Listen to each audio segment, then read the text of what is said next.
Hello, this is Darren Pulsipher, Chief Solution Architect of Public Sector at Intel, and welcome to Embracing Digital Transformation, where we investigate effective change leveraging people, process, and technology. On today's episode, Natural Language Data Analytics with special guest Steve Wasick, CEO and founder of InfoSentience. Steve, welcome to the show. Darren, thanks so much for having me. Hey, we had a fascinating conversation. When was it? 3 or 4 weeks ago. You showed me some of the tech you guys are doing. Very fascinating stuff. I got to hear a little bit about your background. I think it's an interesting, fascinating background. Why don't you tell our audience a little bit where you came from and why you're doing what you're doing? Yeah, so I'm a tech founder and generally I think to have taken the technical lead within my company. But I have sort of a weird background for that because I started out, I was an English major.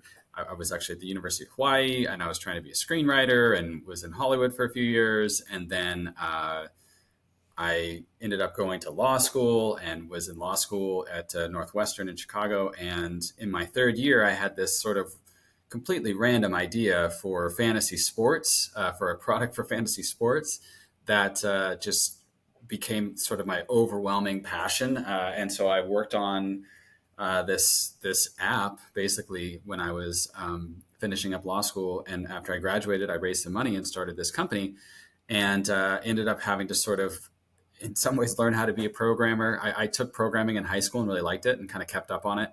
But I certainly wasn't any good. And so definitely was a bit of a rough road to do that. But I think that, and we'll talk more about my company later, but I think that the space that I was in terms of, innovating was new enough that there wasn't really any benefit to kind of having a technical background, at least within the innovation space, because it was all brand new.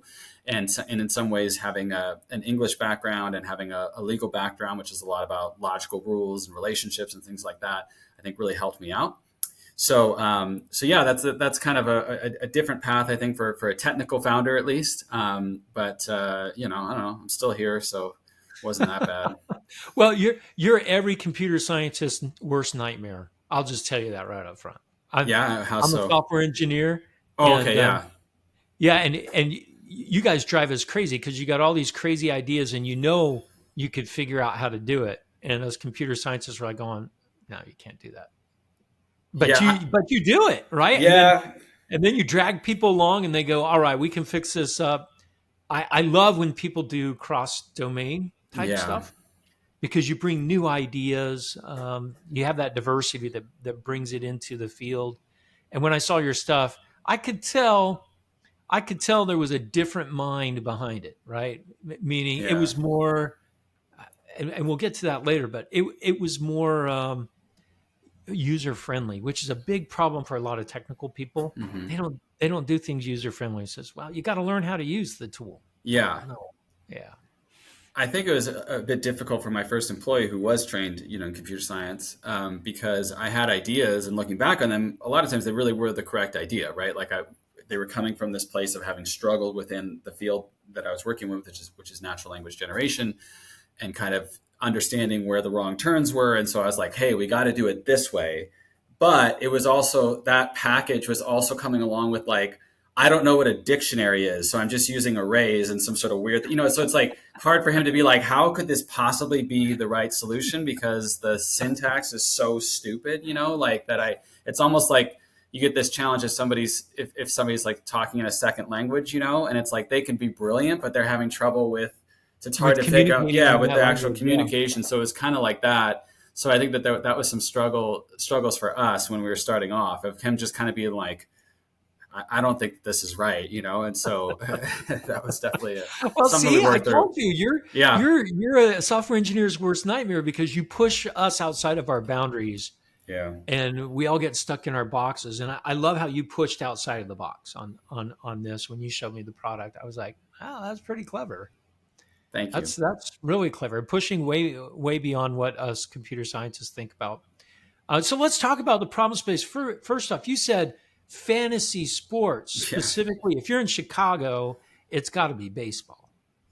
It was actually Or was it football. Sorry, it, Oh, it was it was football. actually Okay, all right. football. Yeah, because I was just in a fantasy sports league in law school, and I was really busy, and I was just kind of like, man, I don't even know what's going on with my own team, let alone like what's going on in the league. And I was like, boy, it'd be really cool if there was a way to kind of like provide coverage, like unique, interesting information about my league, just like you follow real sports, like where you have Right. pictures and headlines and here's the top stories and what's going on and insight and bringing in like the really cool context of like, wow, like this team got blown out by 30 points in the playoffs, last year, and now they blew them out by even more, in this game, and it's a big revenge game or something like that. That's what makes sports actually interesting, right? Is all the context and the stories behind the stats, not just necessarily the game itself. I mean, you know this from watching. If you're watching a sports game where you don't know the teams and you have no rooting interest or any context, it's usually pretty boring, unless you're just an absolute fanatic for a sport. If you just drop in, to a game, it's not that interesting. So that was my idea, and I started working on it while I was still in school. And as I started solving a lot of the challenges that came along with actually getting really good content, because I started off just kind of doing like a Mad Lib and like, oh, okay, here's who won and here's who lost. Then I was like, oh, let's try to add some more interesting pieces. It was really a challenge to start thinking like, oh, you have to deal with sort of repetition. We could talk about maybe more of that later, but like, there's a lot of difficulties in creating a really in-depth, long piece of text that's completely fluid in terms of like what it can cover and how it can fit together and everything else. And as I started solving those challenges, I started realizing, hey, actually, this is more than just like a fantasy sports thing. This is a general sort of analytical engine and synthesis engine. And so that started me on the path of being like, oh, okay, I actually want to start a company around this because I was really compelled by the idea. Let me reiterate what I think I heard you say. You took a lot of statistics and lots of information about the league, about your team Hmm. first, and you wrote it in something that you could easily read, Yeah. right? Instead of looking at graphs and think, because a lot people, even though we think we get a lot of context from pictures, we get some context from pictures. It's the written word or someone speaking to you where you really hear the emotion, you hear all the things involved in it. So that's what you did, was you wrote something that was easy to read, not Hmm. normal computer generated Yeah. stuff like numbers and Yeah. player with number. No one's going to read that, right? That just So I Yeah. thought that was pretty ingenious. Yeah, I think to your point about even graphs, charts, you still have to tell the story in your head, right? Like you have to see a Yeah. line and it's going down, and then there's something in your head that has to say that's going down, right? Like you have to translate that, right? And that's the beauty of a story is that you don't, right? Like if when we talk about good writing, we're really talking about something that allows us to understand the information as opposed to analyze the information. When you're reading something that's really well written, it's just like it's giving you everything you need to actually think about what's happening, right? And not have to come up with what's happening. And even charts and graphs, and certainly if you have like a row of numbers in a Yeah, table that or doesn't mean something, anything. Yeah. you got to do the whole thing. Okay, what's going on here? How does that fit into what's happened in the past or what's happening? I'm looking at the West Coast information. How does this fit into like the East Coast or our overseas stuff or whatever it is that you're looking at? If it's just numbers, you got to tell the whole story and then you have to think about it, right? Whereas if it's written, you could just say, here's everything you need to know. And then you as a decision maker can then, run with that.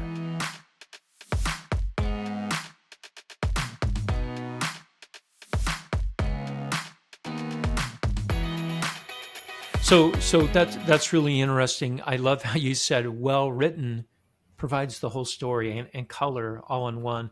When you said that, I thought of some poetry that needs a lot of an analysis that we had to do in high school and Yeah, college. yeah, Don't get me down that road. That'd be kind of funny though. Could you imagine if your analysis spit out haikus? yeah. We could do that. Hey, we're for hire. So if somebody wants their business intelligence in haiku format, we'll give it a shot.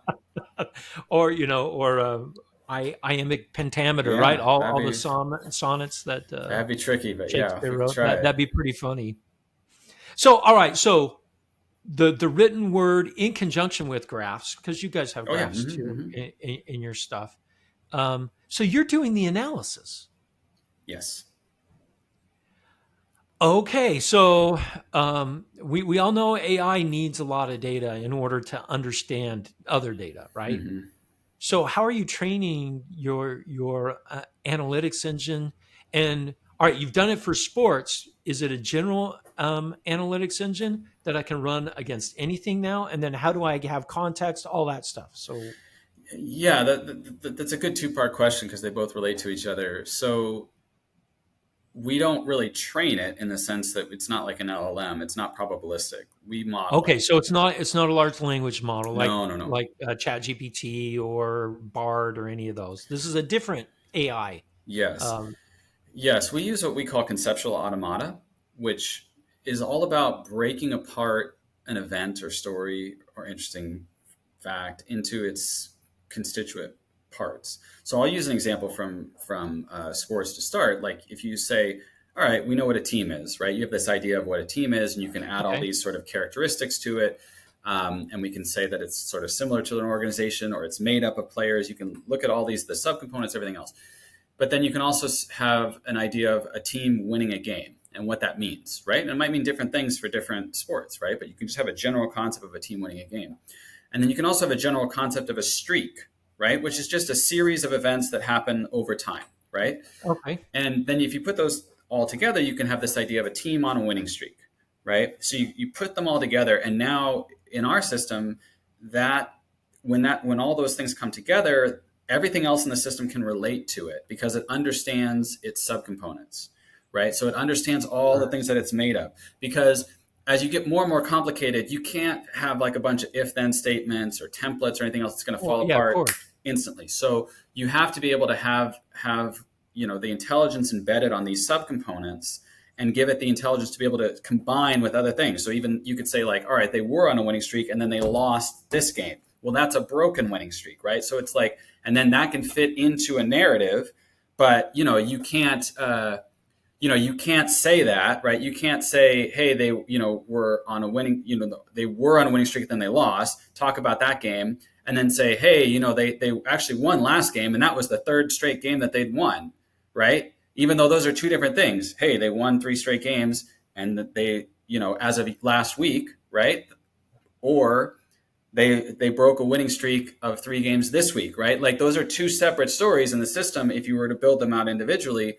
And that's just a small example, but there's things like that where it's like you have subcomponents of stories, you have stories that are very clearly related to each other or even in opposition of each other, such that like if this sentence follows something that's negative, right, and now it's positive, you might have to have a little transition like that said, they are, doing great in this other stat or something else like that. Or, that said, they do have their leading scorer coming back, so that might change it, right? Like everything relates to each other.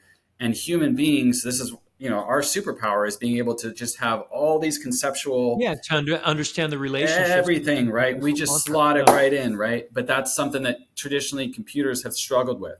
And so our system, can now handle that in ways that allows like really in-depth, complicated narratives to come together in ways that are not templated. We are not like a Mad Libs company, like we are an AI company. And the good news is that, that makes it really flexible and powerful. The bad news is we can't just apply it to everything right out of the box. Okay. Like if you're talking about sports or you're talking about the stock market, it's like our system definitely does both. Like we have a stock product, commodity product, marketing stuff, healthcare stuff. We're in all the verticals basically. And we can't just sort of jump into a brand new data set, a brand new analytical question essentially and have it ready to go. However, there's a good chance that you care about things like something being on a streak or something being on a trend or something, moving a big, amount So this way and then the other way. Those there, concepts are already in there. yeah, gotcha. So the concepts translate, but the context is Yes. different A for the little bit different different. verticals. Yes. So Yes. that's where you have professional services come in to your company, um, and help. establish the context for the data that you're working on? How does that work? Typically we just work with our clients, right? And Okay. usually, Okay. a lot of times when we're working with somebody, there already is writing on the topic, right? Like sometimes they're doing manual Of reports. course. And so you can just look to see like, okay, what do they care about? What is the jargon that they use? What are the types of things that they talk about together, or that tend to step on each other. All these different things you can get a pretty good sense. Or something like sports, where I'm a sports fan. Some of my employees are, so we already know that. Same thing with stocks. Like we have a pretty good idea with that. But there are some use cases for sure where we just need to talk to the client and just basically interview them about what is it that you care about. Do you have any examples? And then we take that and then use that to create the content. Okay, so there is some. This is really when I heard you talking, I said, "Wait, AI is a lot of English majors. I have a lot of friends that teach at university in English. AI is kind of scaring them a little bit, right? Yeah. Because right, Yeah. and even writers are having a hard time, and the strike in Hollywood with, and I mean that's dear to your heart a little bit, right? Because Yeah. Yeah. you Yeah. want to go into that. But what I heard you said was your understanding of the English language and your training as a lawyer helps you understand language really well, and how we understand language, and that's the foundation of what you've developed here is how concepts relate to each other in language. I think it's brilliant, right? Because you found a new branch of where um, English majors and writers can go, and that is to help AIs become even more cognizant of the way that we think, Hmm. which I think is brilliant.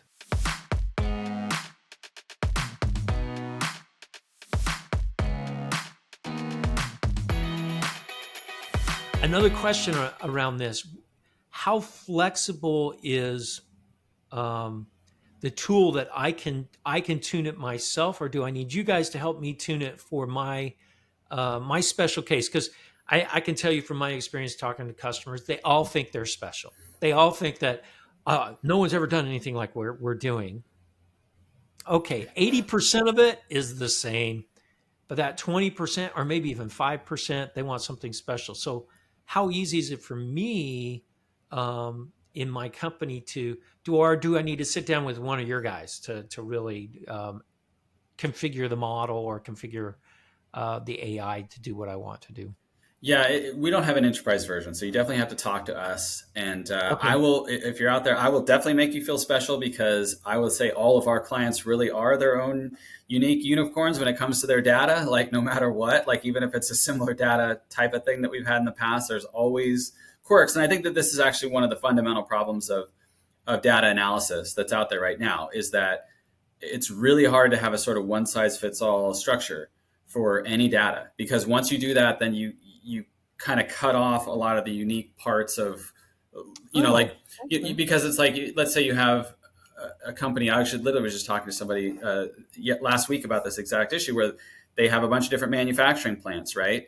And they have a bunch of different sort of data structures in their manufacturing plants, right? Where it's like, oh, sometimes they refer to it as an error, and other people, they have it sort of broken down. And other times it's like, well, is this really an error? It's like it had to go back on the line, but then it got fixed. So that's kind of a somewhat, it's like, there's all these different things. And it's like, if you're trying to say, okay, let's just synthesize, let's just have a standard data set. Well, now all these manufacturing plants, which are all a little bit different and doing different things, they all have to put their information into this standardized set, which is difficult enough in one moment. But then they're constantly going to be changing and adding things and switching things out. And now they're either going to just not be able to add that data, right? Or they're going to, they're going to try to wedge it in or something. It's like you need a system that understands that things are flexible, right? And so that's what kind of our Okay. system does, and that's why we have to sort of do it on our own a little bit, is because it takes a lot of training essentially to understand how to like pull out the commonalities, how to put things into an ontology essentially, and then also how to get that into our system so that it can do the analysis. So it's a So you yeah. guys actually embrace the variability in the data. Mm-hmm. right? And Yes. then you can normalize that with context, which I think is Yes. which is really difficult to Hmm. do, right? And I love the story of the manufacturer because you're right. As long as there's humans involved, and not just humans, but also machines that come from different vendors, the Hmm. data is going to be different. It's going to be What different. is an error in one manufacturing plant is very different than in another manufacturing plant. But at the same time, if you're running all the manufacturing plants, you want to be able to have a report that maybe Well, tells you, yeah, like, yeah, errors are up, right? But like, what does that mean? You might be able to have something where, yeah, all these are like a type of error. And so we can have a number that says, here's an error. While at the same time, if that manager wants to look at the information the way they want to look at it, right? Which is like, well, we have like redos and we have like partial errors or whatever it is, they can still see the breakdown as they see it, right? So it's like, because we can do this as human beings. Like if we're as a human being and we're looking at the way that they set up, this one manufacturing plant sets up their data, it's no problem for us to understand, oh, these are all types of errors, right? Like it's easy, and if some other right. Yeah. manufacturing plant, they have a few different things, that's easy for us as human beings. So it's definitely possible. And that's sort of what's driven us is like, well, this is definitely solvable because human beings go around and do it all the time. And we don't like, have our brains explode, say, it does not compute, or like this one was capitalized and this one wasn't. So now it's all broke. It's like, that's not how human beings work. And so it's definitely possible to do it that way. And that's what we've endeavored to do. So pretty cool. So the verticals starting in sports, you move to financials. Now you're moving into manufacturing Oh, as well. What are the key verticals that you guys have approached or attacked? I yeah, guess is basically, yeah, sports. We do have a medical product, just one right now. We have a couple different financial products, and we've done retail stuff, marketing stuff, like analyzing marketing campaigns.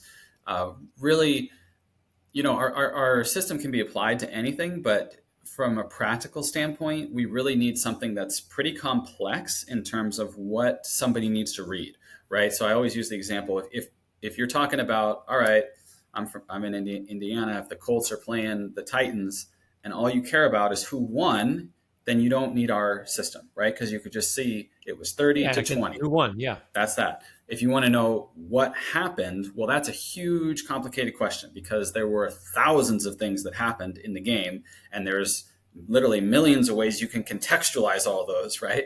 And so, if you're trying to say, like, give me 5 paragraphs to know what happened, you need a really sophisticated synthesis, right, of the data. And that's a lot of the times businesses, maybe they have a lot of data, but really they only care about sort of like 3 metrics, and then they're good to go. So they don't need us. So if you have something that's complicated and then also have something that's a pretty big scale, because we are modeling this stuff on our own, because we do have to sort of set up a data ingestion plan, a distribution plan, like these things take time.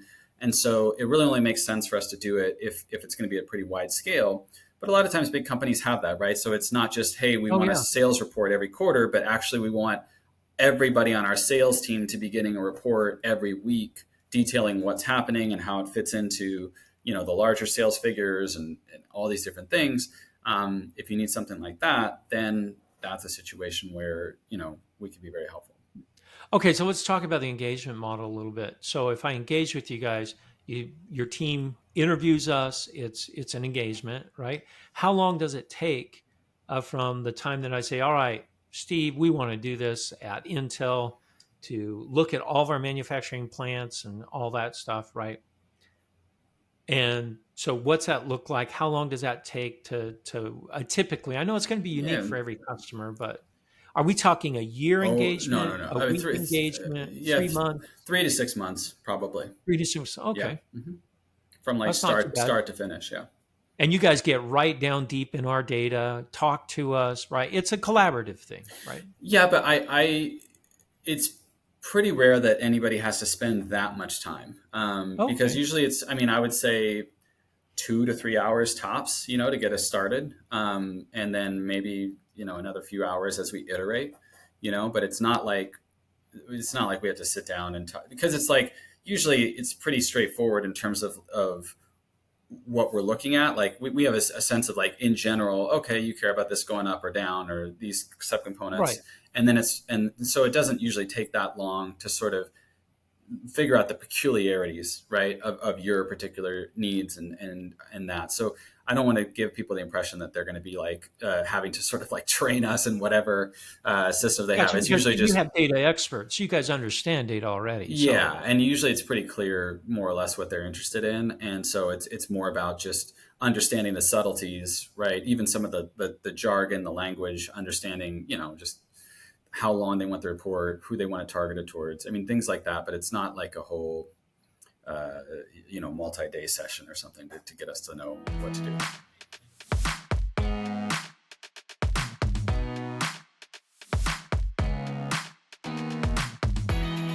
also, you mentioned reports, right? Because I mean, that's the ultimate goal is to understand your data Hmm. in a textual and graphical form because you have, they're both. Um, how often get that information in real time, or are they generated reports? I mean, how is it? You know what I mean? Yeah, I mean, scale is not a problem for us in any way, right? Like whether that's number of reports or timing. For instance, the fantasy product that we do with CBS Sports, that's we're regularly producing more than 1 million articles a week. Oh That wow. are going out to folks, and a lot of those are even produced in a short period of time. So we're literally producing hundreds of thousands an hour at points, and we could go faster if we needed to. So So I could do real time. I could do real time information. absolutely. I mean, a product that we're doing with the Chicago Mercantile Exchange, which is, I think you saw the demo that we Oh had for yeah, yeah, that, yeah. but that we're bringing that wide to the public. So basically, we're creating a website for the Chicago Mercantile Exchange that covers every single commodity in their system in real time. And so it's going to be a very different way, I think, to get information, because people typically, when you're on a website, it's like you have stories, right, that somebody wrote, and maybe those stories are 3 hours old or 4 hours old. They kind of Yeah, have a yeah, they're crawl, stale. right? And in the financial space, it's like, sometimes those are accurate, sometimes they're not.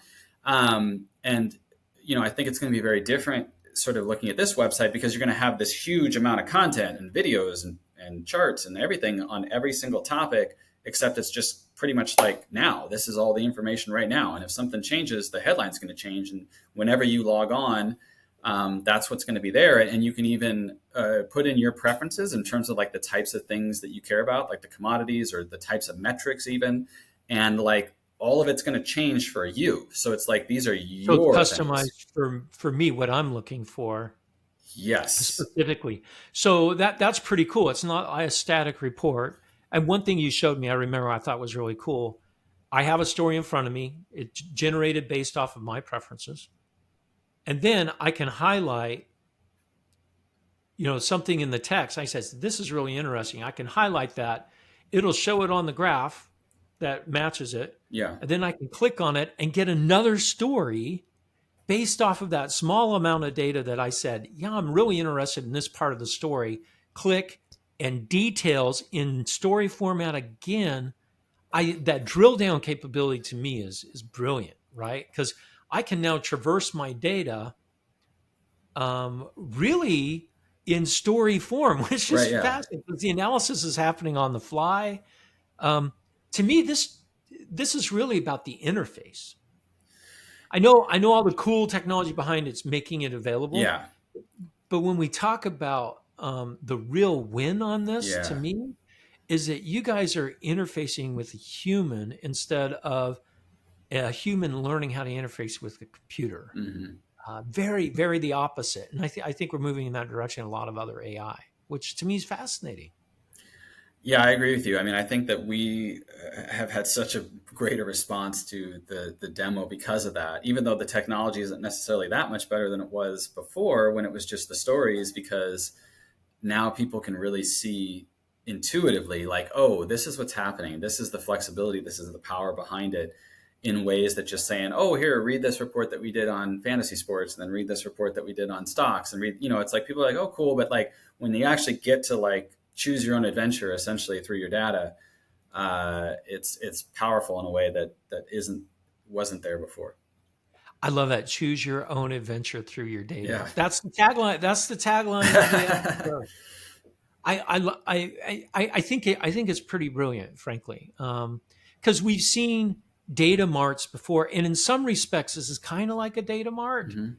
Um, where I've set the data up so I can easily traverse it as long as I have a PhD in data science, Right. right? As long as I understand the data. And what you've done is you've delivered the data to professionals that don't have to understand the data, Mm-hmm. but maybe understand their context, whether Right. it's fantasy sports or commodity Mm-hmm. exchange, right? To me, that one's brilliant, right? I can look and see. I get my story. I'm really interested in oranges, so I'm going to drill down in. Hey, the orange market's doing. I'm going to drill down in there, and maybe it gets me to some data on forecasting Mm-hmm. for the winter this winter, whatever the case may be. It's all right at my fingertips, which I think Mm-hmm. is something unique that you guys bring to the table. Thank you. Yeah, we think it's pretty cool, and we think when people get to actually do it on their own, that there'll be a pretty good response, because this is going to be basically public. You have to have like a CME account, which is free to sign up for. So yeah, and being able to drill down again, I'll just caveat a little bit that, like, because it's a sort of public website that's not supported by an individual processor, you can't necessarily drill down anywhere you want to go, but there's going to be a lot of a fair amount of that, like all the kind of like typical bases that somebody would be interested in are going to be covered and sort of pre-built, so that when they want more information on a topic, it's like, oh, we already wrote that. Here's your webpage, You've essentially. written it On once, so yeah. Yeah, except that it's rewritten every 5-10 minutes, right? So it's like every time, and again with various preferences and all sorts of other things. So it's like, depending on what you're interested in, it's like that article is essentially waiting for you. But then if we had a client that was wanting to have this supported in terms of like the total freedom version, they can get that too, because then we just sort of generate the content on Generate demand. it on the fly. Then, real quick, how do people find out more about it? Where do they get information?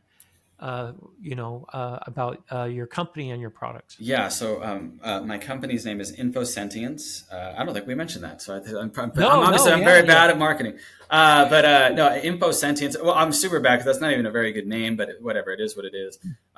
So InfoSentience is our website. My name's Steve Wasick. I'm on LinkedIn, so people can follow me on LinkedIn. I try to do some posts about natural language generation and things like that. But yeah, you can just go on there and request a demo or reach out to me through LinkedIn. Um, but yeah, we still have lots of fun things I think we're going to be doing Yeah, in a lot of it's different exciting. verticals. Yeah, so I think if people, I'd love to, every time I give the demo, I think I told you this, and I asked you, I said, hey, have you ever seen anything like this, right? And everybody said no. Like nobody's like, oh yeah, this is like what so and so is doing, or like, oh, it's No, like, no. it's Everybody very always unique. just says no, I haven't seen anything like this. And we built all the technology up ourselves. We're not using anybody else's technology anywhere other than, I mean, we use HTML5, right? But like that's about, like we use HTML, but that's about it. So everything else is And our this own. runs this can run on prem and in the cloud. Not a problem. Yeah, I can run it anywhere, right? yeah, and you can run it anywhere, and we deliver anywhere, and the data, again, because we have to kind of model it, right? Like it doesn't matter what structure your data's in. Like we never tell our clients like, oh, hey, like you got to put these things in order and these things. It's just like, just give us access, and then we hit it, and then we put it into our ontology So you can essentially. do structured, unstructured data. It doesn't matter. Oh, it has to be structured. Yeah, so that's one thing. Okay, it So has to so be it structured. has to be Okay, structured, structured data. but it's Okay, like you can have 10 different silos, and again, it's like, oh, this manufacturing plant they do this, and this one they use that. I mean, okay, that adds gotcha. some complexity to the project, but we deal with that again because we want, like, the reason that it's typically in a different format or in a different structure is because it's actually different, right? Like sometimes, yeah, it's like the field name is the same, or it's like just a field name, but most of the time the reason that like the structure of the data is different here than here is because there's actually something different going on. See, that's a very different approach than most data scientists use. Most data scientists come in and say, I need to clean and curate all my data. It all needs to be normalized. And what you're saying is embrace the variability, understand why it's Mm-hmm. there, and use it, which Yes. I think is brilliant. So, Thank Steve, you. this has been fascinating to learn more about you and your company. Thanks for coming on the show. Darren, thanks so much for having me. This is a fun talk. All right, I think that's a take.